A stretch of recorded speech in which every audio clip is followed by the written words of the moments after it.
Appreciate you tuning back into the channel. If this is your first time here, I used to be third in the world in Call of Duty. I was an absolute friggin' loser. And then I went on a 10 to 12 year self improvement and self development journey.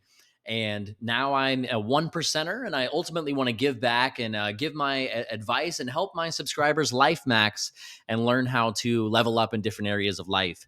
So, in this Call of Duty commentary self improvement niche, I've seen quite a few influencers breaking down their close to $1 million investment portfolios. So, I thought I should go ahead and break down my 800K investment portfolio. And mine's probably a lot more interesting because you're going to see in just a second, I take a pretty riskier approach than most people regarding my investments. So, quick caveat, nothing in this video is financial advice. However, I do hope that you learn something and maybe get some interesting insight away from this video.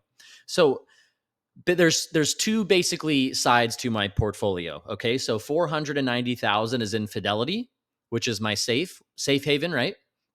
And 310,000 is in crypto.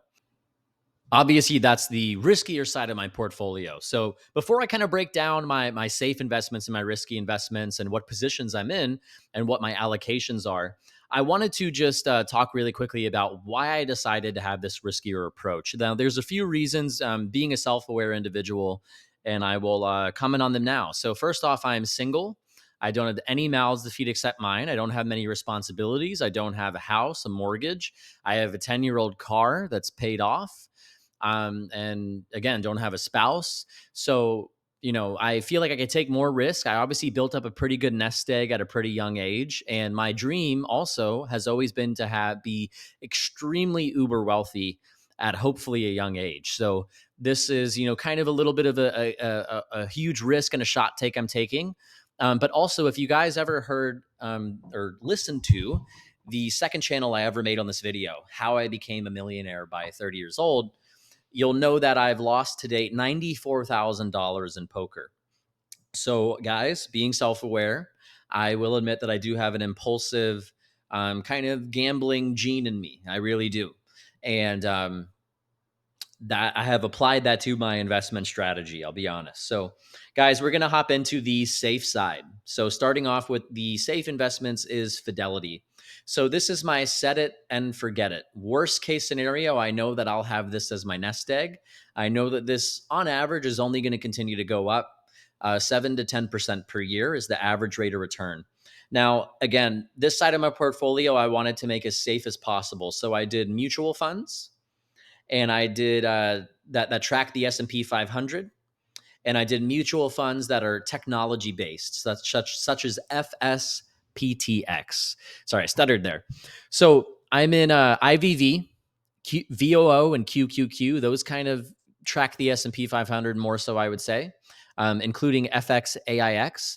And then I'm also in more tech based ones. So FSPTX, FNCMX, and FBGRX. So again, guys, I've diversified not only just as a mutual fund, diversifying across like sometimes hundreds of companies, but now I have many different ones. So my money is really, really safe there, guys.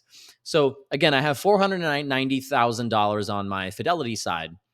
I know that if my crypto goes to zero, that I will still have a pretty good net worth. It'll be super devastating, but I'll be okay.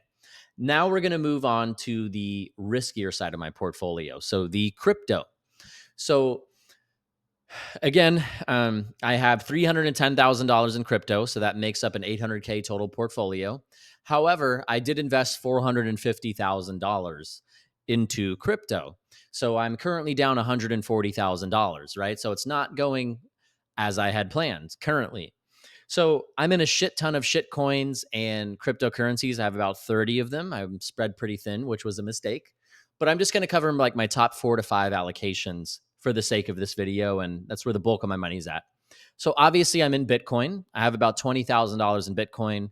I think Bitcoin's an amazing asset. I think it's pretty safe, and it's arguably the best asset of all time. So I only have 20,000 in Bitcoin. The next one is Turbo. I have $40,000 in there. That is a picture of a toad, guys. It is a meme. Now, it was one of the first AI created memes. They can't rug on you. I could make a whole bunch of other topics why I'm in this meme. Um, and why I think it'll perform well. But again, it's at the end of the day, it has no inherent utility like the Amazon stock or a S&P 500 mutual fund. It's just a picture of a toad, guys. But again, that literally could 10x, and I could turn that 40 grand into 400 grand easy, or it could. This one probably won't go to zero, but or I could lose a shit ton of money. You don't know. So Turbo, the next one is Arc Block. This is a super low cap, super degenerate, super risky AI crypto.